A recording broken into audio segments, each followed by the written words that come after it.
dapat tayo mag-ingat. Dahil alam na natin kung sino dito yung nagbibiktima. Wala tayong kalaban-laban sa kanila. Dapat paghandaan natin ang pagdating ng unos.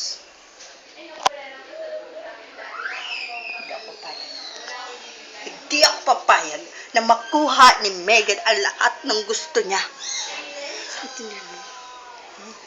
Dahil ako lang ang mananalo. Tandaan mo yan. Walang iba. Itatakmi sa kukote mo. Ha?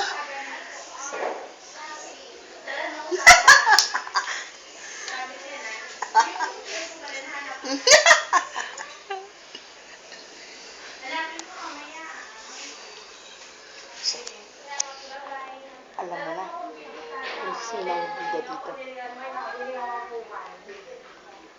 Basta, cut!